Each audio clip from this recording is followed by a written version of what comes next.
Herðu við erum alltaf að ræða Trump og það bara því það áhugavert og það bara mjög mikilvægt. Það eins og margir viðmælendur okkar hafa verið að benda á að það er heimsmynd að hrynja og ný ekki orðin til og það svona staða í umræðinu sem hentar vel svona þessum umræðu vettvangi sem við erum að reyna að búa hér til á Rauða borðinu, þar sem við erum eiginlega á svona algjörum núllpunkti. Og gestur minn núna Jón Ólafsson, heimspekingur, lærðir bjóst í Bandaríkjunum og í Rússlandi. Jú. Já. Ég bjó 7 ár í Bandaríkjunum, ég bjó nú aldrei lengi í einu í Rússlandi, en ég var þar mjög mikið á löngu tímabili. Já, og mikil tengsl við það land. Það sem að mér langaði til þess að ræða við þig, að ég hef verið að ræða við fólk svona hver eru áhrif Trumps á öryggismál í Evrópu og fyrir í þættinum að þá ræði ég við Þorvald Gylfason áhrif Trump á bara heimsefnahaginn og fleira og við sjáum náttúrulega það sem að gerast bara í fréttunum að Evrópa bara í einhverju dauðans ofboði að reyna að finna einhverja stefnu sem á að taka við eftir og sem viðbrögð við því sem að Trump að gera kannski áður en að fólk alveg búið að lesa í það hvað hann raunverulega að hugsa. En þetta hefur náttúrulega líka mikil áhrif á stöðu Rússlands. Mm-hmm. Og hvað þetta bara það sem að Putin helst hefði viljað að fá eiginlega viðurkenningu á sinni stöðu, viðurkenningu á Rússland væri heimsveldi sem að hinn heimsveldin verði að taka tillit til? Já, sko, ég held að það heimsveldis eða stórríkis hugmyndirnar náttúrulega mjög ofarlega hjá Putin og rússneskum stjórnvöldum. Ég held samt sko að hugmyndin að Rússland geti verið heimsveldi sem að stendur á einhvern nátt jafnfætis Bandaríkjunum, menn ekki svo óraunsæir það engin svona krúsjófísk retorik í gangi í Moskvu í dag og Putin hefur náttúrulega lagt mikla áherslu á það opinberlega á svona hugmyndir eitthvað sem hann kallar fjölpóla heim, það sem ekki eitt stórveldi sem vomir yfir öllum og ég meina þetta í sjálfu sér ekki neitt sem að Bandaríkin hafa á nokkurn hátt tekið upp eða hefur orðið á einhvern hátt ríkjandi orðræða, en það segir samt sína sögu sko hvernig Putin fyrst og fremst á höttunum eftir sko viðurkenningu Bandaríkjanna og ég held að þetta sé sko þetta dálítið flókið og atriði sem á sér langa sögu og ég meina það vissulega alveg hægt að sjá hvað sem mann finnst Putin sko og hvað svo sem menn telja, hvað markmið sem menn telja hann hafi að þá þessi viðkvæmi blettur á rússneskri sjálfsmynd og svona ég má kannski bara tala þjóðarstolt líka sem að kemur til að því að á 10. áratugnum þá hrynur ríkið og mér finnst fólk oft vera svo mikið að sko sleppa sér í einhverjum svona bendingarleik sko að það sem að gerast í það sé Vesturlöndum að kenna, það sé NATO að kenna, það hefur hugsanlega verið gefin lofvörð sem ekki var staðið við og svo framvegis, en ég held að fólk verði bara að horfa á þetta nákvæmlega eins og það að Sovétríkin þau hrundu og það voru ástæður fyrir því sem að voru fyrst og fremst efnahagslegar, getur maður sagt, en aðal ástæðan var samt svo að sovjerska elitan, þeir sem að stjórnuðu ríkinu, þeir mistu trú á Sovétríkin. Þeim fannst betra að gera eitthvað annað. Þeir sáu það fyrir sig sem betri kost fyrir sig að þetta liðaðist í sundur, þetta yrðu 15 sjálfstæð ríki og Rússland héldi bara sinni stöðu sem svona dálítill ægis hjálmur yfir þessu. Afleiðingin var hins vegar svo að Rússar og þá ég kannski þegar ég segi það, þá ég kannski fyrst og fremst bara að tala það fólk sem býr í Rússlandi, ekki endilega etníska Rússa, heldur þá sem að tengja sitt líf og sjálfsmynd við þetta land, þetta risavaxna land og ég meina það eru tugir eða 100 þjóða, þó að þessu flestar eru þetta miklu minna Rússar. það fellur, það er kippt öllum undirstöðum undir bara hvað hver tilgangur lífsins sé, hvað erum við, hver staða okkar Rússa, þetta er Rússinn sko, hinn rússnesku mælandi dæmigerði Rússi, dálítið svona í miðpunkti þar, en upp til hópa að þá auðvitað upplifðu Rússar eða þeir sem að íbúar Rússlands upplifðu mikla niðurlægingu heimsins gagnvart sér og þjóðarsagan gekk ekki upp. Það gekk ekki upp og við náðum saman og rísum upp og við sendum menn út fyrir gufuhvolfið og við gerðum hitt og þetta og svo hrundið allt í okkur. Þetta er sama og við Íslendingar voru svona í nokkuð korter eftir hrun að allir gekk ekki Íslandssagan upp. Já. Svo við leystum það svo sem ekki, við bara gleymdu því. Ekki alveg ólíkt og ég meina þessi gargandi snilld sem átti að vera ríkjandi fyrir hrunið, hún var bara ekkert nema eitthvað ámátlegt vein sko. Allavega, þá held ég að sko þetta sem að er að gerast á 10. áratugnum, það sem að það er verið sko árangurslaust einhvern veginn að leita að nýrri sjálfsmynd og nýrri bara svona nýjum tilgangi, þetta tekst ekki og þess vegna er Jeltsin sko að mörguleiti mjög fyrirlitin leiðtogi. Auðvitað Gorbatsjov er ennþá meira hataður en Jeltsin er það líka. Gorbatsjov er hataður í Rússlandi en elskar á Vesturlöndum. Jú, og auðvitað er það miklu blendnari hlutur sko, en síðan stígur Pútín inn í þetta og það eru nokkri hlutir sem að Pútín skilur mjög vel frá upphafi. Þannig að þessi uppbygging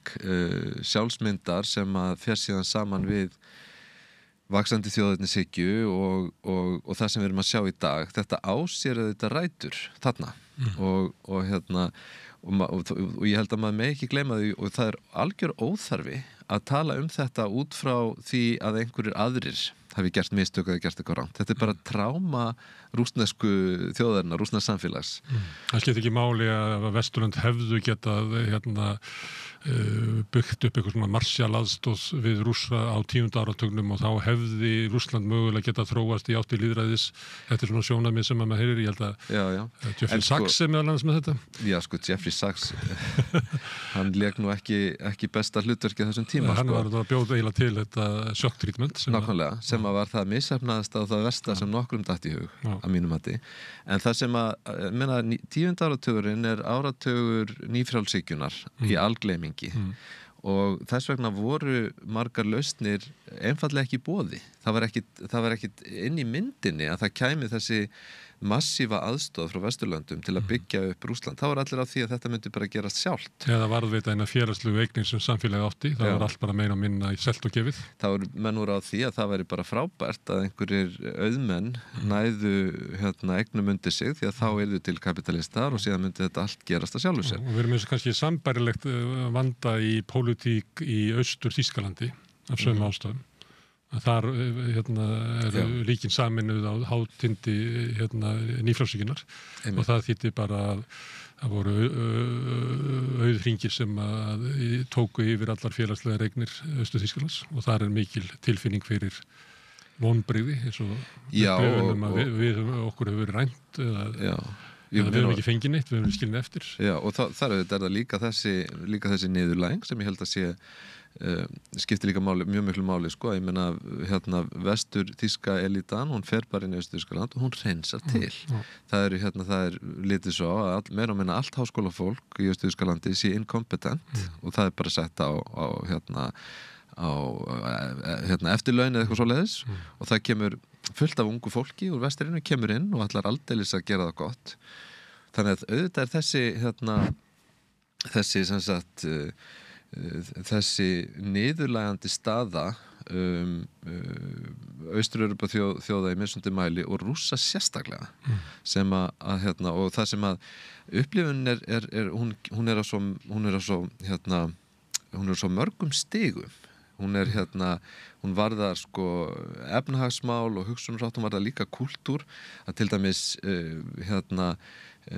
bara stereotýpa Rússans sko, sem á kaldastríðsárunum er mjög skýr sko, það er sá sem að kasta rússneskum sígarettum allstaðar og talar með þykkum hreim og svona og sennilega glæpamaður sko, hún kemur aftur svona í lok 10. áratugarins sko, og þannig að sko að Rússum finnst að mörguleiti að þeir séu í svona stöðu þar sem að þeir geta einhvern veginn ekkert gert, þeir eru alltaf í einhvers konar lægri stöðu gagnvart þeim vestrænu sko, þannig að sem kannski fyrst og fremst amerísku, þetta vísa bara í það hvernig Rússinn birtist í amerísku bíómyndum til dæmis náttúrulega sérstaklega samviskulaus hrotti, algjörlega samviskulaus, búin að vera það í 20 ár nákvæmlega og ég meina það hægt að nefna mörg svona dæmi þar sem að Rússar finna alltaf fyrir þessu, svo kannski innan Rússlands, ég meina ég segi til dæmis ef ég bara tala svona mína vinu og kunningja sem ég hef kynst í gegnum tíðina, og mitt tímabil í Rússlandi akkurat þetta, ég meina ég kemur fyrst 89 og svo maður þar næstu 30 ár eins og grár köttur, og fólki sem ég þekki sem á mínum aldri naut mestu gæðana af þessum breytingum, bæði svona menningarlega og menntunarlega og svo framvegis, og þannig að þetta fullt af fólki líka sem að hefur sko fótað sig mjög vel í þessu nýja heimi og laust við þessa minnumáttarkennd og allt það, en ég meina þetta þetta lítill hluti af allri þjóðinni og ekki sá hópur sem að skiptir máli þegar að ræða kosningar og annað slíkt sko, þannig að þegar það farið að leggja meira áherslu á ýmsa þætti fortíðarinnar sem hafi verið sterkir, hernað, þjóðerni, og það kemur, Pútín kemur sko alls ekki strax, það svona sko að mínum hætti þá verður þetta aldrei breyting í kringum 2008. Nú fóru Rússar í sjálfs ekki dúðalega illa út úr hruninu, en það sem að gerist eiginlega að stjórnvöld og þá sérstaklega Pútín og þeir sem eru nánastir honum, þeir missa svolítið trúna á frjálsan markað og kapitalisma, og þeir sjá það við Evrópu. Já, og þeir sjá það frá 2000 til 2008 að þá hafi eiginlega hugmyndin að Rússland yrði Evrópuríki. Já, hún alveg í góðu gildi og Pútín dálítið þar sko, en síðan breytist þetta og þannig að áherslan verður miklu meira bara á að halda völdum og að halda sem sagt, að sá hópur sem er komin til valda, hann muni ráða ferðinni áfram og þannig að þess vegna frá því ef við tökum sko Pútín forseti 2000 til 2008, það hans fyrra tímabil, síðan samkvæmt stjórnarskrá átti hann að hætta þá og gerði það en þá forsætisráðherra í 4 ár til 2012 og Dmitri Medvedev forseti, svo kemur hann aftur 2012, þetta alltaf eins og Trump sko, og þá dálítið breyttur, það miklu skipulaðari og einbeittari Pútín sem að mæti 2012, hann byrjar strax að ráðast á svona frjálslyndari hópa og svona láta fólk finna til þess að það getur nú ekki bara gert og sagt hvað sem það eru til dæmis 2012, 2011, 2012 og þá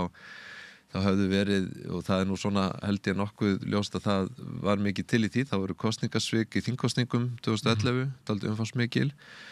sem að breyttu töluverðum úrslit að því að talið og það eitthvað það líka í forsetakosningum voru 2012 sem að veldur því að það er mikil mótmælarhreyfing í Rússlandi veturinn 2011 til 2012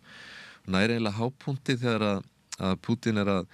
taka við embætti aftur í maí 2012 og þá ráðist mjög harkalega gegn mótmælendum. Fjöldi mann sóttu til saka og svo framvegis og þetta eiginlega byrjun á því sem að við sjáum í dag þegar sko í dag það eru svona nokkri tugir manna sem eru settir í fangels og dæmdir á hverjum einasta degi fyrir eitthvað sem við myndum kalla pólitísk afbrot. Hafa sagt eitthvað vitlaust eða reynst vera mótfallir einhverju eða eitthvað svoleiðis. Þannig að sem sagt þessi, við horfum á þetta 13 ára tímabil sko, að þá er línan búin að vera alveg skýr í þessa átt frá þeim tíma. En ég meina, svo ef ég fer aftur til þess að maður spyrja sko í upphafi þú veist, Rússlandsins stórveldi og svo framvegis, að þá þessi uppbygging sko þessa svona hvað maður segja, nýja eða þessar endurnýjuðu rússnesku sjálfsmyndar, hún dálítið aðalatriði og þá myndi ég segja Make Russia great again. Já, en sko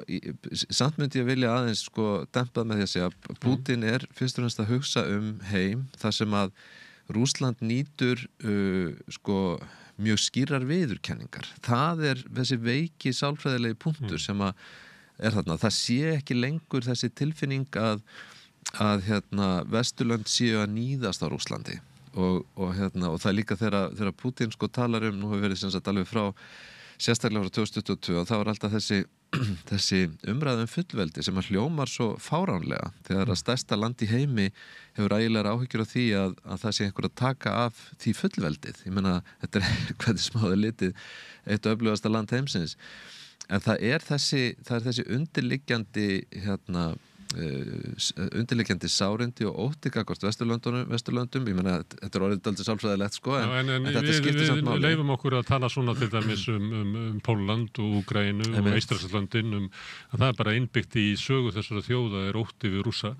En það að sama hátt það líklega innbyggt inn í sögu Rússa ótti við Vesturlönd og ekki ástæðulausu. Já, og þú segir ótti, ég myndi kannski nota orðið minnumáttakjönd líka. Já. Og þessi tilfinning. Þú myndir ekki segja það við Pólverjana, þetta væri minnumáttakjönd, þetta er bara raunverulegur ótti. Já, það er náttúrulega. Það eru þarna innrásir, en við höfum fleiri dæmi innrásir vesturveldana Vesturlanda inn í Rússland heldur en öfugt. Líklega? Já, það fer eftir í hvernig maður telur, hugsa ég, sko. Það er náttúrulega, sko ég myndi fyrst og fremst segja sko að sko ef við ættum að halda áfram með þetta þá skýrir það ákveðin skýring á því að Trump og Putin ná svona afskaplega vel saman og það það að Trump skilur Putin hann skilur Putin vegna þess að hann telur sjálfan sig hafa orðið fyrir svipuðu aðkasti heima fyrir og Putin hefur orðið frá Vestur-Evrópuríkjunum og hann upplifir evrósku elítuna sem dálítið þessa liberal svona, hvað maður segja sjálfsánægðu yfirstétt sko. Við vitnum aftur í bandaríska bíómyndir þá Evrópumaðurinn, hann birtist oft í bandarísku bíómyndir sem siðfáður, mjög vel klæddur og smekklegur, en algjör skepna. En Hannibal Lecter eiginlega svona dæmi sko siðaðan mann í bandarískum bíómyndum. Þannig að kannski upplifaður þetta báðir að þeir séu sviknir af þessari menningu. Ég held að þessi jafn óánægðir með Hollywood. Já, nú Trump reyndar orðin var hann svo ánægður með Lecter á tímabili, hann var stöðugt að vitna Hannibal Lecter. Ég bara tekst dæmi þetta og við þekkjum þetta í sögunni að það oft samhengi á milli þess að vera fáaður og það oft svona Evrópu að því að Bandaríkjamenn gangast svolítið upp í því að vera svolítið casual og klæði sér niður og berast ekki á og allt þetta. Það yfirleitt það sem að sést í Evrópu, klassísk músík og ýmislegt. Það yfirleitt ekki tengt góða manninum í bandarísku bíómyndum. Nei, hámenningin. Nei, hún okkur standi ógnar. Og eitthvað tortryggilegt. Já, hún vil niðurlægja okkur. Já. Alltaf vísi það að Trump upplifir sig þannig í sinni eigin menningu að hann sé hæðst af honum af einhverju elítu sem að telur sig geta ráðið í hvernig við að standa eða sitja. Já, ég held að það blasir við. Það er kannski ekki ráðandi þáttur í því hvað ákvarðan hann tekur, en ég meina það er mjög skýrt af svona hvernig hann talar og líka hvaða bandalög hann slær og ég meina og þetta kemur fram með þetta hvað eftir annar, líka í þessum fræga fundi þeirra á föstudaginn var Zelenskís, Trumps og Vance og fleiri sko að ég meina þar kemur svona ræða Putin sko, þar sem að það eru Russiagate og svo framvegis og svo sér hann sko, hann tengir við hann á margan hátt, meðal annars líka í þessum þegar verið að sem sagt saka hann og hans lið að vera of tengdir Rússum að hann sér að þarna sé árásin á sig og Putin samtímis. Þannig að sko í sjálfu sér sko þá það að hann sko hvernig hann umgengst Pútinavirðingu og Putin sko þetta það sem Putin þráir að sjá hjá hinu vestræna leiðtoga að vestræna leiðtoginn skilji sjónarmiðin, skilji líka styrkin og sé tilbúin til þess að gera við hans samninga sem eru í hans þá. Ég meina, þessi kemja á milli þeirra, hún er algjörlega ósvikin og hún á sér algjörlega lógiska skýringar á mínu mati. Og ekki bara í sálarlífi þessara tveggja manna, heldur eins og þú ert að lýsa Pútín, þá ertu að lýsa Rússlandi. Og Pútín, hann kemur með svona svarin í rússnesk stjórnmál, hittir bara fyrir hnípna þjóð í vanda og býður henni upp í leiðangur þar sem að við reisum við sjálfstyrst okkar. Og hann kemur í upphafi að það er kannski óheppni Rússa að fyrst þessi 8 ár fyrstu og jáfnvel alveg til 2012 eru mikil efnaðslega uppgangsár. Sem að þú sérði líklega, bara þú sérði það þegar þú kemur til Rússlands eða ekki, þú sérði það bara svipað og þú kemur til víða, þá sér maður bara uppgang, byggingakrana og það verður að breyta borginni og auðsjóðlega eru þarna einhver gríðarleg auðæfi sem að flæðum, þó þau kannski rati ekki niður til almennings. Sko, ég held að ef ég ætti að tala út frá eigin reynslu sem að byggist aðalega á því að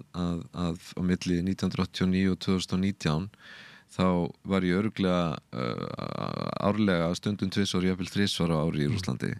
En staðirnir sem ég fór á voru borgirnar að mestu leyti, með kannski nokkrum undantekningum, þar sem maður sá uppgang, þar sem maður sá hlutina færast í betra horf, svona í öllum svona skilningi lífsþæginda. En Rússland er miklu meira en þetta og það er annað sem hefur verið að gerast í Rússlandi á dögum Pútín sem honum hefur aldrei, eða stjórnvöldum hefur aldrei tekist að ná nokkrum tökum á, og það er að byggja upp innviði þessa lands á þann hátt að það geti virkað. Þetta er loforð sem hefur verið í gangi í 20 ár og sko þegar að Pútín er að koma, sem sagt, halda sínar ræður, sko, bæði þegar hann tekur við embætti aftur, enn eitt skipti 2018, 2024 að vísa aðeins öðruvísi, en 2018-2012 þá er alltaf þessi, það eru loforð alltaf miklu betri kjör, ekki síst kjör aldraðra og svona barnmargra fjölskyldna og annað slíkt. Þeirra hópa sem að þurfa mest á einhver svona velferðarkerfið að halda sem að geti ekki berga sér sjálf. Og mikið lagt í þetta svona mælskulega séð og hitt er síðan loforðin uppbyggingu, sérstaklega í hinum fjarlægari héruðum sem að síðustu 10 árin hafa öll átt að vera í samstarfi við Kínverja. Nánast ekkert af þessu hefur orðið að veruleika. Þú veist, þegar við erum að tala uppbyggingu í samgöngukerfi, uppbyggingu á sem sagt, út fjarlægum stöðum og svo framvegis, þá sjáum við ekkert gerast, og það sem er miklu frekar að gerast er það að rússneska sveitin er að tæmast. Það er að segja, ég man ekki einu svona töluna á sko þeim þorpum sem að hafa verið yfirgefin á síðustu 30 árum. Þau sko, það skiptir tugum þúsunda og við erum að sjá sem sagt, breytingar á mannfjöldadreifingu sem eru ógnvænlegar, og eitt af því til dæmis eitt af því sem að Pútín heldur að gera, og það er verið að ef maður orðar þetta aldrei gróft, og honum finnst sniðu hugmynd að gefa fólki peninga eða borga fólki fyrir eftir hvernig hún lítur á það. Hann er svolítið svona Sigmundur Davíð í sér. Það er kannski hægt að orða það, en það til dæmis, það kemur fram í því að eitt af því sem að er gríðarlega áhersla lögð á í sambandi við stríðsreksturinn í dag er að halda þeim sem að koma tilbaka úr stríðinu og ekki síst fjölskyldum þeirra ánægðum eða sáttum, skulum við segja. Og þetta er gert með peningagreiðslum, menn að það er tiltölulega vel borgað að berjast á vígstöðunum.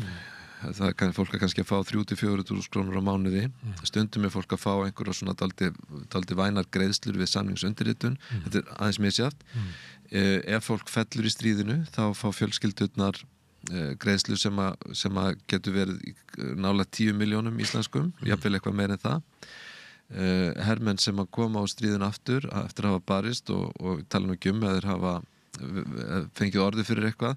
þeir hafa aðgang að fjármagni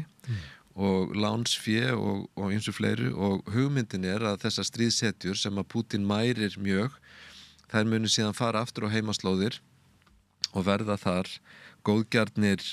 kapitalistar sem að muni byggja upp sín heimasamfélög. Og líka með tryggð við Pútín í gegnum þetta kerfi. Og síðan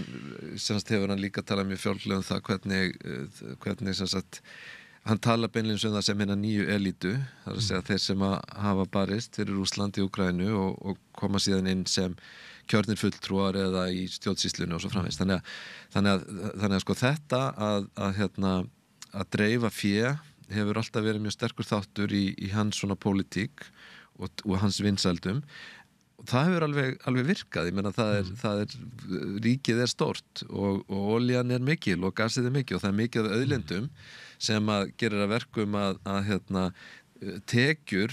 Rússa, það velta svo lítið á mannaflinu en það þetta ríkisvaldið getur dreift þeim hvernig sem því sýnist og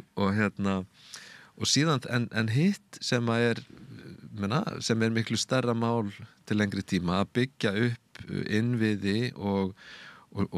sko skipulag þessa samfélags þannig að það virki og haldi áfram að blómstra, það hefur alltaf verið í miklu meiri málum. Nú það víðum heim það sem að þorpin að tæmast og fólk að flytja til borgarinnar. Við þekkjum náttúrulega ótrúlegar samfélagsbreytingar í Kína og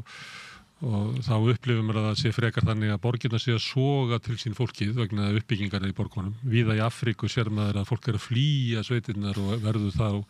síðan lifir einhverju sultarlífi í borgunum og jafnvel í einhverjum reisum sem eru svo kragar í kringum borgir í Afríku og sumuleyti mætti halda því fram að Bandaríkin væru sumuleyti bara eiginlega fara þá leiðina. En eins og þú lýsir þessu, þá það þannig að fólk frekar að flosna upp af sveitinni vegna þess að það gera eitthvað og hann að lofa því að endurreisa þetta, en hann hefur umverulega ekkert þjóðskipulag til þess að svara því. Þetta bara klíkuveldi sem stendur við hliðina og uppsprettu náttúru auðlindana sem að tekur það inn og eina sem hann getur gert að bara dreifa einhverjum peningum vegna þess að hann umverulega ekki að byggja upp neitt sko samfélag sem að getur sko rúllað áfram. Nei, það nákvæmlega málið. Já. Það ekki það sem að gerast í Rússlandi í dag, jafnvel þó að við sjáum einhvers konar hagvöxt sem að þetta byggist á bara auknum ríkisútgjöldum fyrst og fremst og við sjáum opinbera umræðu sem að svona lætur í ljós viðhorf sem að eru jákvæð í garð samfélagsins sko. Það til dæmis talaði það núna að jöfnuður hafi aukist mikið á þessum 3 stríðsárum og það sé meiri skilningur og þessu vinnu, þú veist, þetta allt sérmaður allt en ég held að ef þú horfir bara til lengri tíma þá sjálfbærnin sem að þetta samfélag hefur engin, þetta blindgata sem að Rússland í að mínu mati og ekki bara mínum mati. Menn sem eins og við uppsprettuna, þeir geta haldið völdum sko æði lengi. Ef við tökum svona dæmi, ég held að sé í Angóla sko, að þar eiginlega bara þeir sem hafa náð þessari stöðu eiginlega búa bara í víkirtri borg. Já. Og svo bara bara 1850 þar fyrir utan. Ég meina, þú veist, þannig að við höfum dæmi, ég meina Sádi-Arabía. Við höfum endurist dæmi að þú getur haldið völdum bara æði lengi með svona. Algjörlega og ég meina Sovétríkin eru þetta líka dæmi það. Stalin heldur þar völdum í 30 ár með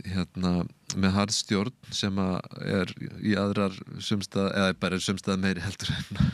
nokkur dæmir og ég meina við erum að sjá það líka það sem ég að segja með 2012, við erum að sjá breytingina sem ég sé hana frá því að það sé svona raunveruleg hugsun samfélagsþróun og hún þá í kapitalíski eðli sínu. Putin var með mjög mikið af þessum rússnesku vestrænt mentuðu neoliberal hagfræðingum inn í kerfinu til að byrja með, þeir hafa síðan horfið næstum allir en þannig að trúin á samfélagið, ef við orðum það svo, samfélagið og uppbyggingu þess, hún víkur fyrir trúnni á völdin, þar sem að menn átt að sjá því að það eina sem að gengur að passa bara upp á það að völdin ekki tekin og ég meina það hefur verið gert með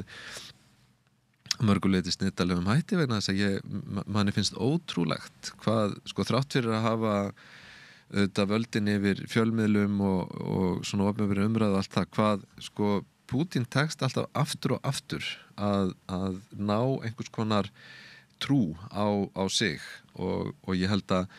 margir myndu segja, já, það ekki takt að vita almenningsskoðanir í Rússlandi því allir eru svo hræddir og eitthvað svona. Ég held að þetta sé ekki alveg réttur skilningur á samfélaginu. Það ekki þannig að fólk lifi í einhverju ofsahræðslu og þori bara ekkert að segja og haldi að þá verður það ekki fast strax. Ég meina það er miklu frekar þannig að það er hort á stjórnvöld og það er hort á það sem er í gangi og fólk sættir sig við það sem stjórnvöld gera og þess vegna þá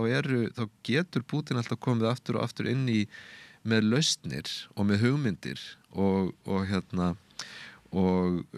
látið einhvern veginn kerfið þjóna þeirri hugmynd að hann sé þrátt fyrir allt það eina sem að getur bjargað þessu landi. Og það er engin ástæða til þess að efast annað en að Pútín njóti almenns stuðnings í Rússlandi. Sko, þú veist, ef við myndum labba á milli og spurja fólk, þá myndum við fljótt átt okkur á því að hann nýtur svona meira og minna stuðnings og auðvitað er þannig í mörgur löndum að sérstaklega það sem er hægt að vísa í eitthvað svona efnaðslegan ávinning, við getum tekið bara nálægt okkur, Erdogan í Tyrklandi sem hefur naut á sínum tíma, þessi minna svona undanferð, afgerandi stuðnings þrátt fyrir hann var að þrengja, þú nefndir hann háskóla og eitthvað fleira,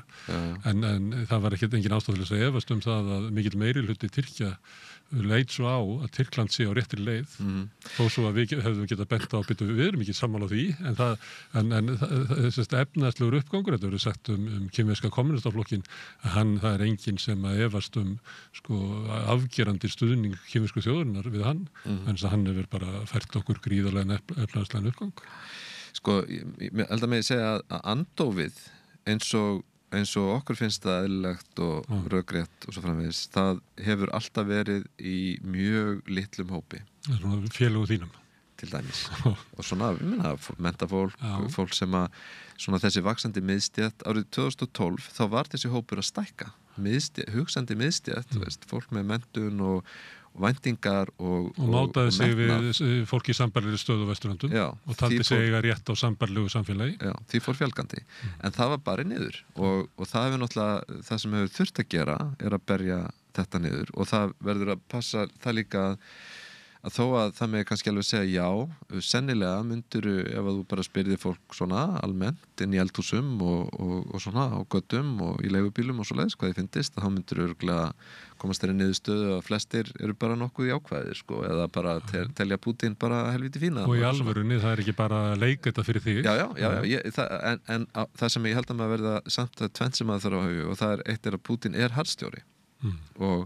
og þessi harðstjórn sem að ríkir, hún leggst ekkert endilega sérstaklega vel í fólk og það eru þetta, fólk hefur áhyggjur og ég meina það er alveg, maður nú farin að heyra það sko 2018-2019 líka að sko, ég meina fólk upplýði að það ætti svo litla möguleika í lífinu, þeir sem voru að mennta sig þeir sá ekki fram á það að verða með tekjur sem að gætu duga nema rétt til þess að egnast kannski litla íbúð og eitthvað svona. Eins og var á Sovétárunum? Já, í rauninni þegar náttúrulega þá var þetta frambóðið. Háskóla prófessorar sem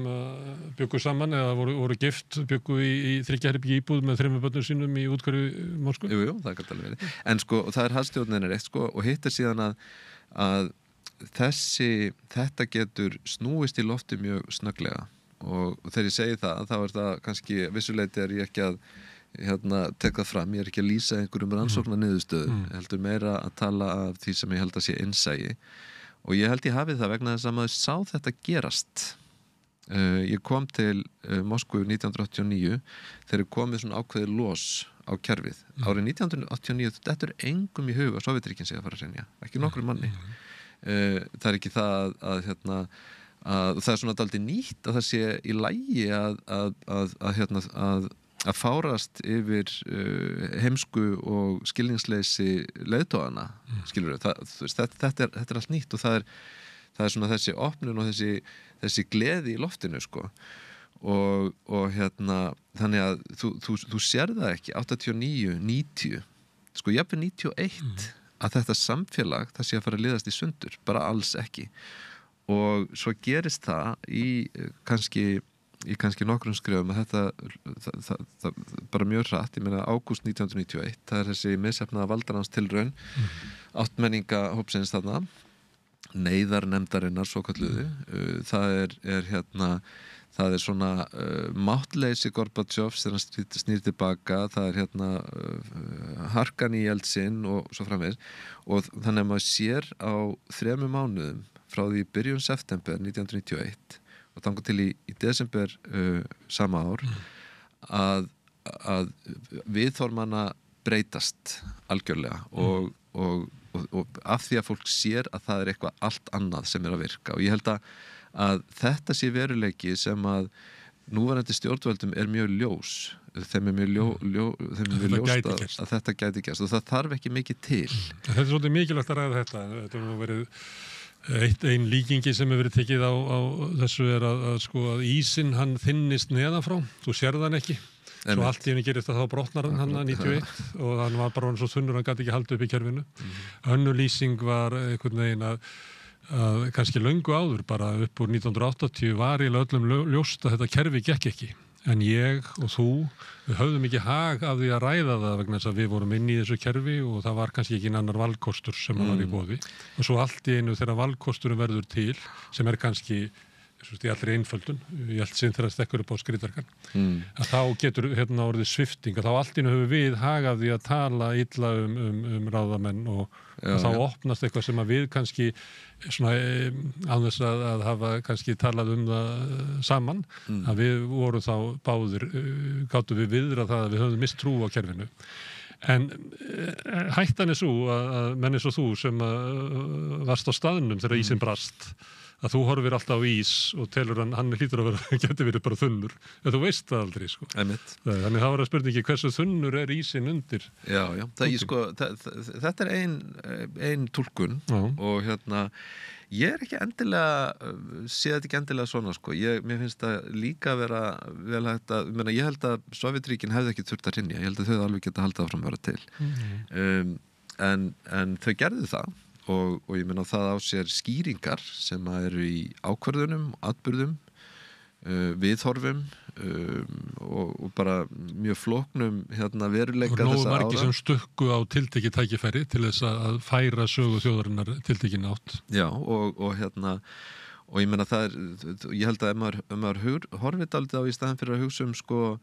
hvernig kerfið getur molnað innanfrá eða ísinn þynnst að neðan, að þá er sko að því að fólk skiptir ekki gildismat bara 1, 2 og 3 og það er nú við á Vesturlöndum svona ég meina það var svona hinn borgaralega frjálslynda hugmynd Sovétríkin sem var ríkjandi allavega þegar ég var alast upp var svo að þar væri fólki haldið niðri og undir niðri hötuðu allir ríkisvaldið og undir niðri væru allir í rauninni bara frjálslyndir og borgaralegir eins og við og þetta er auðvitað alveg svakalega gróf einföldun sem að hefur verið mjög svona flókið mál að vinda ofan af í bara svona pólitískri og fræðilegri umræðu Sovétríkin, mannfræðilegri til dæmis. Og fleiri, bara Mið-Austurlöndum og svona stórkostlegur harmur sem hefur fyllt þessari hugmynd Vesturlanda að það séu allir eins og við og vilji vera eins og við og þau séu bara, þetta séu gölluð við sem eru þarna og við verðum að opna fyrir við svo að þau geti tekið yfir svo löndi geti orðið eins og við. Þetta er náttúrulega valdið stórkostlegum skaða út allan heim. Já, og sko á þessum tíma eins og í það sem maður stundum talaði sem svona síðsovjasku árin þetta tímabil svona milli 85 og 91-2 eitthvað svoleiðis að þá sko ég meina til dæmis ef þú spyrð aftur, ég meina ef þú spyrð fólk í dag hvað finnst þér Putin og þú býst við einhvern svörum, ef þú spyrð fólk á þessum tíma og það er reyndar einn maður sem hefur skrifað aldrei skemmtilega þetta og mjög skemmtileg bók sem heitir allt var að eilífu þangað til það var ekki lengur til og það er þetta að þú hefur verið að spyrja ungt fólk 1989, 1990 út á götu í Rússlandi, ertu sósíalisti? Fólk hefði hort á það eins og verið hálfvit auðvitað er ég sósíalisti hvað annað? og þannig að það þýðir sko, það þýðir ekki að þú veist, elskar Gorbachev eða eitthvað svoleiðis, það þýðir það var svo ríkjandi skoðun að samfélagið snerist jöfnuð og að jafna kjör og nú ég ekki að reyna að mæla Sovétríkjunum bót, alls ekki, ég bara segja að þarna gildismat í gangi sem að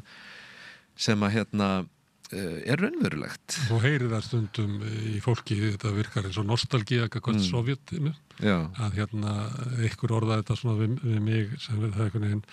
á þeim tímum að þá hafðu við kannski ekki mikið en við vorum sko einhvern veginn saman í félagi og við vorum sko vinir fólksins í blokkinni og í vinnunni en núna erum við að klóra augum hvort við öðru í samkeppnum að komast yfir einhverja íbúð eða komast í eitthvað starf. Þú veist, að því að þarna ekki verið að tala kannski svona einhverja pólitík, heldur eitthvað svona einhver gildi sem að voru til bara í samfélaginu sem að eru horfin og þetta hljómar kannski furðulega að heyra þetta því þú varst að minnast á Gulag og eitthvað fleira að innan úr því samfélagi hafi verið tilfinningum að það hafi þó verið þó meiri mannúð. En þetta voðalega erfitt alltaf eins og gamla daga þegar maður var að tala Sovétríkin sko, þá fekk maður alltaf ákveði fólk upp á móti sér sem héldi fram að maður vera að verja Sovétríkin eða verja sósíalismann og það ekki málið, ég meina Sovétríkin voru hryllilegt samfélag, bara hafa þá hreinu og hvernig var farið með fólk þar og svo framins, ég meina það ólýsanlegt sko. Næstum því sama hvaða tímabil við tökum sko, en auðvitað stalinismin vestur og allt það. En það samt þetta að þú ert með módern samfélag þar sem fólk lifir sínu venjulega lífi, þar sem að langflestir telja sig bara að vera ok og fólk sér hvernig það að berjast fyrir hlutunum, það fær áhuga á að mennta svo einhvern nátt, það getur einhver leiti ráður lífið sínu sjálft og svo framvegis og það sósíalistar og það ekki þessi tvískipting sem að við erum alltaf einhvern veginn með í huga vestamegin að á milli og ég held að sko þetta skiptir máli líka í dag af því að það margt sem að hefur farið tilbaka, það Pútín hefur að mörguleiti þurft að endurreisa ákveðna ímynd Sovétríkjanna til þess að halda uppi sínu valdakerfi og ég held ef maður heldur áfram að vera svona með annan fótinn í hvað sögunni sko þá ég held að Sovétríkin hefðu alveg geta haldið áfram sko, það var ekkert sem að það voru ofboðslegir tímabundnir erfiðleikar sem höfðu að gera með olíuverð ekki síst og annað sko og þannig að sko að Pútín, hann alltaf að reyna að brúa þetta bil og að vissum skilningi þá hann sko, það svona þessi ímyndaði heimur, þessi hugarheimur Sovétríkjanna sem hann vill gjarnan færa inn sko og endurreisa, en það þýðir ekki og það líka það gleymist stundum, það oft verið að vísa hann alltaf farin að verja Pútín endurreisa, það ekki meiningin sko, en það oft verið að vísa í að Pútín hafi sagt sko mesta geopolítíska katastrófa 20. aldarinnar voru hrun Sovétríkjanna en hann sagði líka sá sem óskar endurreisnar Sovétríkjanna hefur kannski stórt hjarta en mjög lítinn heila ég man ekki hvernig orðað þetta nákvæmlega merkingin nákvæmlega þessi þú veist, það ekki málið að endurreisa Sovétríkin en endurreisa þessi stórríkisvöld Rússlands og endurheimta einhverjum skilningi þar sem honum finnst verið þeim glataða virðing Rússa og Rússlands, það málið og nú held ég að sé samt mjög mikilvægt að hann árangursríkur í sínum stjórnmálum vegna þess að hann að spila inn á þetta og þetta sé raunverulegur þráður í rússneskri þjóðarsál eða pólitísku hugsun. Þangað til það skrefa stigið að gera innrás í Úkraínu sem að eru þetta ofmetnaður, bara hýbris af versta tagi og hefði aldrei gerst ef menn hefðu haft raunverulegan skilning á því hvað þetta myndi kosta. Rússar töldu í raun og veru, þessir sem að taka ákvarðanirnar, fyrst og fremst Pútín, að þetta yrði lítið mál, það yrði lítil fyrirstaða og fyrst og fremst að Vesturlönd myndu ekkit bregða sérstaklega við og þess vegna þetta skrefstíð og ég meina og það örlaga skrefið sem að sko breytir öllu og hefur orðið til þess að sko meina, ég held að sé alveg rétt sem við vorum að tala áðan sko að fólk lifir ekki í einhverjum svona yfirþyrmandi ótta við yfirvöld frá degi til dags en það breytir ekki því að á síðustu 3 árum hefur samfélagið verið gírað inn á hervæðingu og það veldur því á Vesturlöndum þegar verið að horfa á það sem að gerast í uppbyggingu hergagnaframleiðslu og uppbyggingu bara og hervæðingun í öllu landinu að þá sér fólk á þetta, hvað í gangi eftir 5 ár þá verða Rússarnir algjörlega tilbúnir til þess að bara flæða yfir Evrópu ef þá skildi langa til þess og það veldur því að Evrópa þarf að herfaðast eitt sem líka pólitísk áhrif í Evrópu að sjálfsögðu, það bara getur umbreytt álfunni og svo kemur Trump í Hvíta húsið og það verður sko í staðinn fyrir að við fáum forseta sem að segir bara Evrópa, við stöndum með ykkur, við skiljum að það verður að halda aftur af þessari hervæðingu Rússlands, við þurfum að stöðva Rússana að þá færðu stjórnvöld í Hvíta húsinu sem að segja nei, sko, það nú bara ýmislegt til í því sem að Rússarnir að segja og það getur bara vel verið að þeir eigi rétt til meir og minna sko allrar Úkraínu og hvaða máli skiptir Úkraínu okkur þegar upp í staðið og svo framvegis þannig að sko þetta spila saman og Evrópa í stórkostlegu tjóni. Já, og það ekki sko, nú alltaf verið að tala að sko að það sé vegna þess að Trump sé að heimta frekari framlög til NATO sem að þau eru aukast. Aukningin þetta fyrst og fremst vegna þess að Evrópa þrátt fyrir allt með sínu máttuga njósnakerfi sem þetta vinnur með því bandaríska sér alveg hvað að gerast í Rússlandi og sér alveg hvert stefnir og það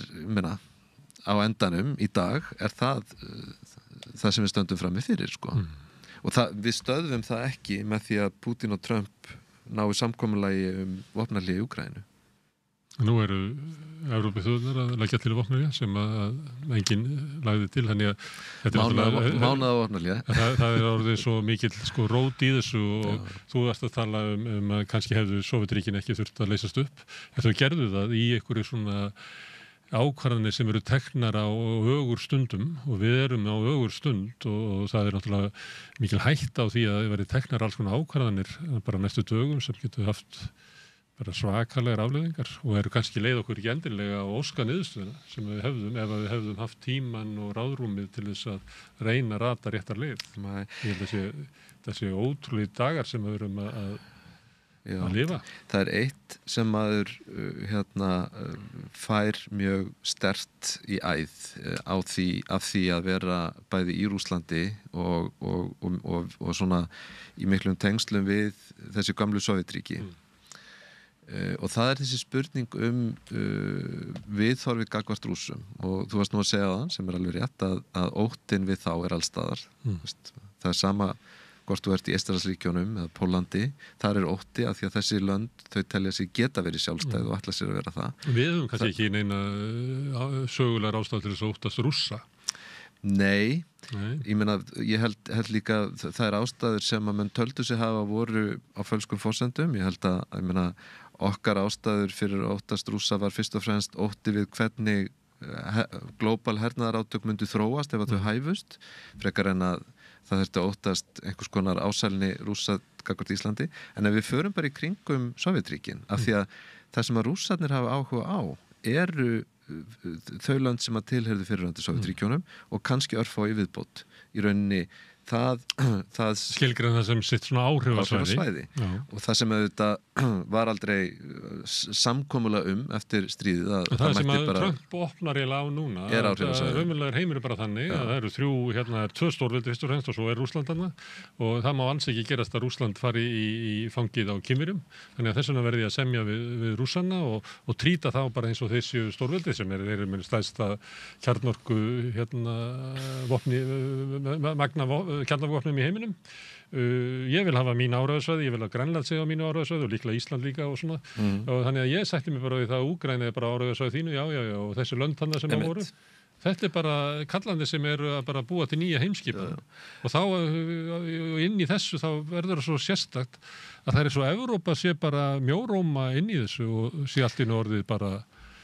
þið er ekki að taka ákvarðanir þróun heimsins. Já, ég meina hún þarf að búa sér til sína rödd þegar Bandaríkin eru gengin úr skafti. En á svo veikri stöðu af því að þeir hafa falið alla sína pólitík, heimspólitík, verið að temja sig við það að vera svona frekar að draga úr tengslum við Kína,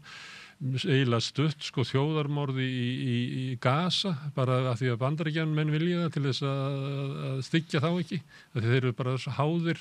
þessum skúlbulli á skólanóðinni og allt í einu er Evrópa bara á okkurum furðulegum núlbúndi. Evrópa hefur náttúrulega bara hvílt í amerískri hegemóníu og verið hæst ánað með hana. Það eru leppríki sem að húsbóti sleppir. Ég myndi nú ekki ganga frá langt, ég myndi ekki segja leppríki, en ég meina þetta hefur verið hinn þægilega tilvist Evrópu að þessi varnarmál væru í þessu örugga skipulagi sem að nú er ekki lengur hægt að treysta á og ég meina það þýðir að Evrópuríki, hvort sem að það er ekki NATO, það er ekki Evrópusambandið, það er einhvers konar blanda af þeim ríkjum sem eru í Evrópu, bandalag hennar viljugu eins og kom nú upp helgina. Heldur óeppilegt að þetta var í Íraksstríðinu. Jú, það er svona skemmtileg hliðstæða, en ég meina klárlega þá þurfa þessi ríki sem að standa saman og skilja ógnina að gera það. En mér langar að klára þess þetta með Rússana vegna þess að mér finnst aldrei vera í umræðunni í dag að þessi rússa gríla sé bara gríla og það sé algjörlega ástæðulaust að halda að rússar muni gera nokkuð annað heldur en bara slaka á þegar að búið að ná þeim samningum sem þeir eru sáttir við. Þú vilt að þeir eru að vera andmæla þessari svona dóminókenningu eða ef Úkraína fellur að þá takaði Eystrasaltslöndin og svo Pólland og svo endan munu þau takaði París. Ég held að dóminókenningin sé of einföld. Ég held hins vegar að það sem við stöndum frammi fyrir ef að Rússland heldur sínum styrk og nær svona vopnum sínum almennt í alþjóðamálunum, nær því að geta miðlað til dæmis eitthvað milli Kína og Bandaríkjanna sem að þeir vilja mjög gjarnan gera hljómar óraunhæft í dag en það er í samræmi við þeirra markmið og þannig að það sé svona meira öxullin Bandaríkin, Rússland, Kína sem að séu saman í þessu. Og svo næst kannski Indland en mjög langt í Evrópu. Já, og þá, það er það sem að ég held að Evrópa þurfi að óttast og það er raunverulega ógn. Það er bæði þessi lönd sem að eru næst Rússlandi sem að þeir vilja ráða öllu í. Það þarf ekki að vera þannig að þeir hafi yfirráð. Ég meina það má vera eins og í Hvíta-Rússlandi. Eða ef þú tekur Úsbekistan, Kirgistan, Tadjikistan og Kazakstan að einhverju leyti. Moldóvu. Úkraínu? Já, ég meina þarna er hægt að ná svona bara tangarhaldi þannig að það dugir í sjálfu sér og síðan er bara þessi stöðuga það sem er kallað svona hýbrid ógn við Vesturlönd vegna þess að þó að Rússar séu ólíklegir til þess beinlínis að fara að ráðast inn í NATO-löndin eða Evrópusambandslöndin eða eitthvað svoleiðis að þá er bara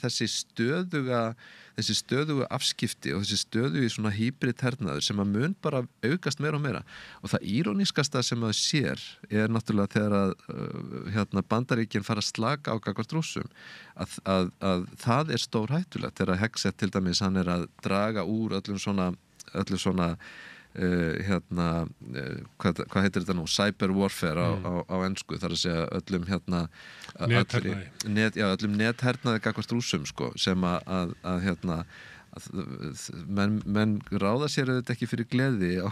hvernig stöðum í heiminum þegar Bandaríkin slaka svona á öllu gagnvart Rússlandi. Putin sagði eftir fundin í Sádi-Arabíu að núna snerist þetta það að koma á eðlilegum diplómatískum tengslum og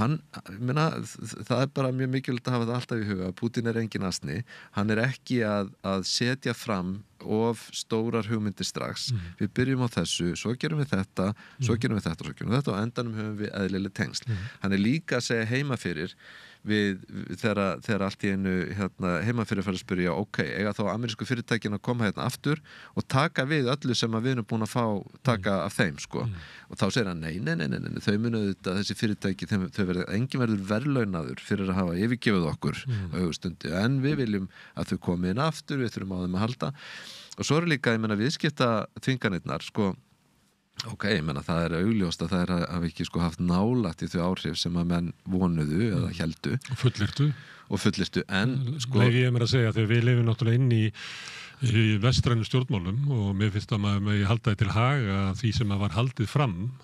við okkur hvernig sko stríðið myndi þróast út af stuðni viðskiptaþvingunum og stuðningi vesturveldana það hefur ekkert að því gengið eftir sko. Ég meina margt hefur ekki gengið eftir en við erum líka, við búum í samfélagi sem ólíkt Rússlandi, ólíkt Kína, ólíkt mörgum öðrum samfélögum að því leyti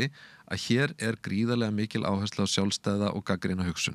Þannig að við erum í miklu betri stöðu til þess að mótmæla og gagnrýna það sem að stjórnvöld segja okkur að trúa og átta okkur á því síðar þegar reynist rangt. Við höfum fjölmiðla sem að benda á það. Skilur, það þetta sem að málið. Það veikja svolítið hjá okkur. Það veikst, en það samt grundallar munur á þessu og því sem við sjáum í Rússlandi og víðar. En ég en það getur gagnrýnt ástand á Vesturlöndum á þess að vera að hefja upp ástandi í Rússlandi sko. Jú, vissulega, algjörlega, en ég held að maður þurfa alltaf að samanburðin í huga og ég held bara að sko vandinn sá að skilningur á því sem að gerast í Rússlandi langmestur í dag í Evrópu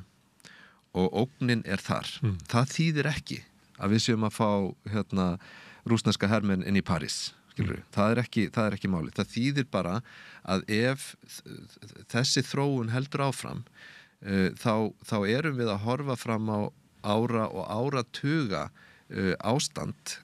í Evrópu, því að Rússland jú að stórum hluta í Evrópu, sem að getur ekki verið ásættanlegt fyrir fólk sem að vill lifa eðlilegu lífi. En nú það kannski erfitt að spá sko. En segjum að nú líklegt að verði vopnahlé í stríðinu einhvern tímann á næstu vikum eða mánuðum. Evrópuþjóðurnar byrjað að leggja til og Trump sagðist að vinna að því og Putin hefði fallist á það og eftir satt bara Zelenski og það var það sem við horfðum á í Hvíta húsinu að hann var ósáttur við það sem átti að þröngu á hann svo að ég býst við að Trump og félagar hafi haldið að hann væri búin að samþykkja samningi sem átti að vera að skrifa undir sko. Þeir töluðu þannig en svo bara allt inni kemur í ljós á fundunum að það bara ekki ekki samkomulag. Já, nú það líklegt. Allavega, við skulum ekki fara til það. Og það augljóst að Bandaríkin eru að fara að slaka á svona að halda Rússland út í kuldanum. Samkomulagið í Sádi-Arabíu var meðal annars að ræsa upp sendiráðin í Moskvu og Washington. Og Putin sagði eftir fundin að þetta eins og þú ert að vísa í að bandarísk fyrirtæki gæti komið aftur til Rússlands og hann meira segja sagði sko að bandarísk fyrirtæki gætu sko hjálpa þeim við að vinna málma úr jörðu á hernumdu svæðum í Úkraínu. Þannig að og miðað við svona hvernig það alltaf erfitt að ráða í það hvernig þessi ríkisstjórn Trump hugsar en ég meina þetta hljómar ábyggilega dásamlega í þeirra eyrum að það sé búa til business í Rússlandi. En það sem ég ætlaði líka að segja áðan sko að það þó að þessar efnahagsþvinganir hafi ekki virkað eins og það átt að gera þá það skiptir rosalega miklu máli fyrir Rússana að losna við þar. Og ég meina, maður heyrði það í einhverju viðtali við Putin, hvað hann taldi þetta að vera mikilvægt að fá, og hann sagði einfallega að við höfum okkur vantar fjármagnið til þess að vinna þessa málma. Og það er líka, ég meina, það fjármagn, en það er líka, og fyrst og fremst, það er tækni og það er kunnátta og svo framvegis og það er til dæmis, það sem oft talað í þessu sambandi flugflotinn, vegna þess að flugi jú stjórnað af heimskerfi þar sem allt standardiserað og það mjög flókið hvernig þú heldur flugflota gangandi og fleira þessu tagi. Ég meina ef Rússar þurfa að standa frammi fyrir þessum þvingunum áfram í einhver tíma, það mun ekki velta samfélaginu á hliðina, en það mun hafa hrikalegar afleiðingar á mörgum sviðum, hvort sem að það eru samgöngur eða allskyns iðnaður og tæknimál. Putin hefur sko lagt alveg frá 2014 þegar þvinganirnar byrjuðu eftir innlimunina á Krímskaga. Það var búið til meira segja alveg nýtt orð fyrir þetta rússnesku sem að þýðir innflutningsstaðgengils eitthvað mjög langt og tæknilegt orð sem allir nota og það endalaust talað að geitaosturinn í Rússlandi, hann sé ekki bara jafngóður og svo í Frakklandi heldur hann betri, þú veist, þetta svona sovjesk dálítið retórik, en allir vita auðvitað að það ekki þannig og það sem að Rússar eru að búa við í síeknum mæli í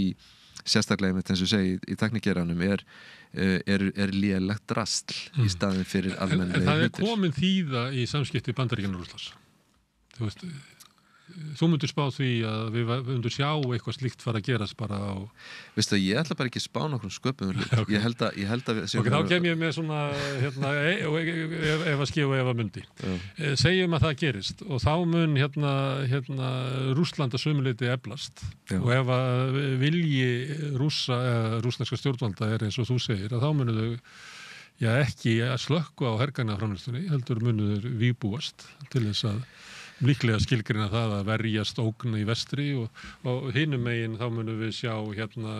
Vestur-Evrópuríkin fara að herfaðast af ótrúlegum krafti vegna þess að þau skulda mikið í því. Það eru allar geymslur tómar og þeir þurfa eiginlega bara að byggja sig frá grunni, búa til hergagnaframleiðslu og efla herina sína og það rofnar á milli Evrópu og Bandaríkjanna, en Evrópa skilgreinir það að þau þurfa að gera þetta sjálf og þá eru við komin í einhverju svona vígbúnaðar kapplöp þar sem að línan liggur Hvíta-Rússland og miðja Úkraínu. Sko mér sýnist að það sem að þess að þó ég hafi nú ekkert sagst alltaf að fara að spá, mér sýnist að það sem við erum að horfa upp á sé þróun sem hafin, sem að snýst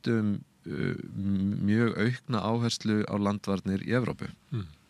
Og ég held að hliðstæðan sem við getum tekið Finnland og Finnland með þetta nú svona cirka báttölur hjá mér. Finnland með sem sagt, getur móbiliserað í hvelli, herkvatt í hvelli það bil 250.000 manns eitthvað svoleiðis, sem 5% af Finnum og það eru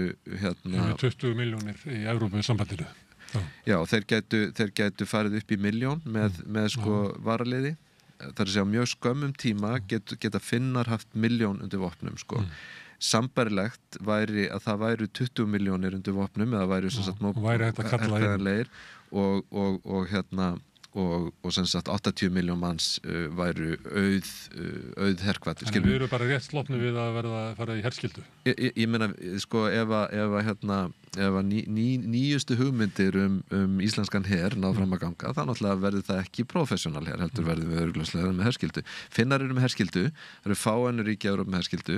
Norðurlöndin eru flest búin að gefa upp bátinn. Það geti breyst, það meira sér að tala það í Danmörku og ég held að þessi þróun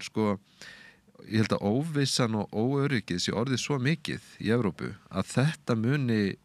halda áfram alveg sama hvað gerist á næstu vikum eða mánuðum í sambandi við Úkraínu. Þá getur maður sagt þeim svona og gleymum Pútín og svona og reynum að horfa til lengri tíma og þú hefur dregið upp að Pútín að sömuleyti svona afkvæmi eitthvað svona ástands í Rússlandi. Þetta mun náttúrulega endanum mögulega leiða til ófriðar því að þú byggir bara upp spennu báðum megin og það bara þekkt svona einhverju frasar að þú smíða vopna þá einhver líkunar að vera notuð. Er engin leið fyrir Evrópu að friðmælast við Rússland? Ég held að það þurfi að verða draga Rússland inn í Evrópu, svo ég orðið það. Ég held að þurfi að verða pólitíska breytingar í Rússlandi til þess. Vladimir Kara-Murzaev sem var sleppt í þessum fangaskiptum í fyrra haust sem að Biden skipulaði var að skrifa einmitt grein núna daginn 15. febrúar, þá voru liðin 10 ár frá því að Boris Nemtsov var ráðinn á dögum sem að var að mörgum talin svona andlit þess Rússlands sem að væri miklu líkara Vesturlöndum á mörguleiti og hann var svona að draga upp þessa mynd Rússland eins og það hefði verið ef að Nemtsov hefði nú komið í stað Pútins og sko ég held þrátt fyrir allt þá held ég að þetta sé fjarri því að vera einhver ómöguleiki menna þó að við höfum þessa löngu sögu harðstjórnar og kúunar í Rússlandi og það hvernig rússnesk stjórnvöld, sovjísk stjórnvöld hafa þjösnast og níðst á sínu eigin fólki og þá verðum við ekki bara að vísa því Sovétríkin heldur bara langt aftur í aldir já, í rauninni við höfum okkar skammir réttindaleysi vinnuhjúa hér en þau voru ennþá verri í Rússlandi Jú, vissulega getum við sagt það ég nú kannski samt fyrst og fremst með 20. öldinni rússneska leynilögreglan var til bolsjevikarnir tóku hana upp og Pútín síðan Jú, en ef við svona kannski förum ekki of djúpt í söguna samt en það sem ég bara segja er það að í mínum augum er sko nýtt Rússland það sem að frjálslynd sjónamið og svona jafnaðarsjónamið, eðlileg jafnaðarsjónamið ráðaríkjum þar sem að stjórnvöld raunverulega reyna að þróast frá þessari ofur áherslu á auðlindirnar sem að þetta alltaf í aftur og aftur þú veist, það gerist á Brezhnev-tímanum það er það sem að hefur áhrif á hvernig Sovétríkin liðast og sundur það er það sem að Pútín og hans stjórn treysta algjörlega í dag ef að við sjáum þróun sem að er svona í þessa átt með því fólki í forystunni sem að heldur þeirri sín sko, og stofnana uppbyggingu sem að heldur utanum slíka þróun menn að þá er ekkert í sem að segir að það get ekki gerst í Rússlandi en til þess þarf þetta land aftur að ganga í gegnum tímabil eins og var í kringu 1990 niðurlægingar, upplausnar ástand sem að þetta gerist líka reglulega í rússneskri sögu út í það farið En til þess að verði til einhver svona stjórnmálaforysta þá væri nú gott að hafa virka stjórnaraðstöðu, það væri gott að hafa öfluga verkalýðshreyfingu, það væri gott að hafa einhverja almanna samtök þar sem að fólk stundar einhverja pólitík því miður þá bara er það ekki til í Rússlandi. Nei, það er svo sannlega ekki og bara sem sagt minnstu tilraunir fólks til þess að fara út fyrir ákveðin ramma hvað sem það er í tjáningu eða félagsformum er bara refsiverð. Og þegar fólk er spurt í dag og valkostur við Pútín þá kannski horfir fólk til þess að 10. áratugur sem þú ert að vísa til, þess sem allt var mögulegt. Ef fólk horfir á þann tíma sem niðurlægingatíma, algjör upplusttíma og segir bara við nei Guð almáttugur frekar ekki Pútín og það helvíti. Jú, það er. Þó að þú sért eiginlega að segja eina leiðin fyrir Rússland áfram er að gangi gegnum eitthvað svona tíma og koma þá sem eitthvað svona með öflugt lýðræði og mannréttindi Já, sko, ég held að eins og ég segi, ég held að það sem er að gerast í Rússlandi í dag, það er ekki sjálfbært, það er samfélag sem að mun þróast áfram í þessa átt í einhvern ákveðin tíma, en þetta mun enda, þetta tímabil mun enda, þessi harðstjórnartími Pútins mun taka enda og sko Pútín er ekki hann hefur ekki kommunistaflokkinn á bakvið sig, þrátt fyrir allt, þá var, þegar Stalin deyr 1953 og það eru þetta margir sem héldu að nú myndi allt kerfi liðast í sundur en það gerði það alls ekki og það var vegna þess að flokkurinn þrátt fyrir allt var nægilega sterkt afl félagslega til þess að halda þessu saman og menn gerði ákveðnar hreinsanir á toppnum og eftir nokkur ár var það orðið stabilt og þetta hefur Pútín ekki sameina Rússland sem er hans flokkur er bara svona kjaftasamkoma og þingið skiptir engu máli þannig að sko það er mjög erfitt að sjá annað heldur en mjög svona flókna valdabaráttu þegar þessi núverandi valdaelíta þegar hún breytist eða þegar að menn fara að týna tölunni sem að líður nú að því að þeir eru flestir orðnir aldraðir. Jón, við getum talað endalaust áfram Rússland og margt sem við höfum ekki komið inn á eins og bara svo staðreynd að þetta er öflugt kjarnorkuveldi og hefur þar allt aðra stöðu í heimsmálunum heldur en kannski efnahagurinn og styrku þess segi til þetta er kannski þú kemur bara seinna við höldum að horfa til Rússland ég hef grunum að Rússland verði hér á borðum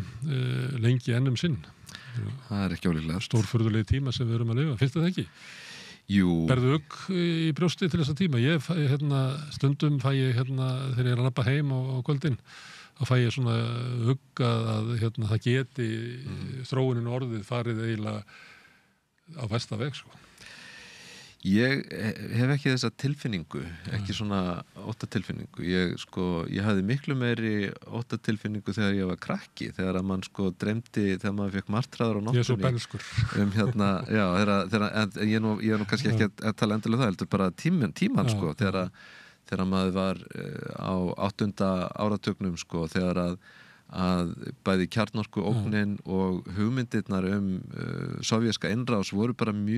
stóðu mjög nálægt maður fekk martraðir þetta og svona, ég er ekki komið þangað ennþá. Nei. Þá var mikið meira talað möguleika á endalok heimsins út af kjarnorku. Einmitt. En líklega hefur við aldrei verið nær einhverju slíkum stöðu í dag, miklu nær í dag heldur ef við vorum 82-83 þegar það var. Það má kannski segja, ég meina það fríðarhreyfingarnar voru öflugastar Jú, og svo er þetta svo sem lengi búið að vera að benda á að kjarnorku ógnin sé ekkit minni í dag heldur hún var á sínum tíma, það er bara núna er það frekar slysinn og svona tilviljanirnar heldur en eitthvað eða, svo stigmögnunin, það er þetta annað atriði vegna þess að við höfum, það sem að við erum aldrei upp við er óttin við allsherjar kjarnorkustríð og það var aldrei talað á þessum tíma var aldrei talað taktísk vopn af neinum við, það var alltaf stóra myndin meðan að núna þá eitt af því sem að Úkraínustríðið hefur dregið fram er hættan á því að kjarnorkuvopnum sé beitt á smærri skala og það er kannski að mörguleyti ekki það að endalok heimsins sé ekki hryllileg en það er sú hugsun að við munum upplifa það sem að ennþá er fjarlægt en ég meina það er samt miklu síður fjarlægt en það var að það detti einhverjum í hug að nota litla kjarnorkusprengju til dæmis 0,5 megatonn eða eitthvað svoleiðis á einhvern stað Kænugarð, kannski? Já, eða ég held að væri nú ef að þetta þróaðist svo langt þá held ég að væri nú miklu líklegra að það væri Vestur-Evrópa einhver staður þar, ég meina menn er ekki að sprengja svona kjarnorkusprengjur í bakgarðinum heima hjá sér en ég meina þessi umræða hún er komin núna og ég meina ég held að það finnst mér vera miklu ókvænlegra ekki af því að það sé verra sem það er augljóslega ekki heldur vegna þess að það er einhvern veginn raunverulegra það er áþreifanlegra að við sjáum eitthvað slíkt gerast. Jón, takk fyrir að koma hingað og ég fæði einhvern tímann aftur að ræða nánar Rússland, þá er viðmælandur betur til þess.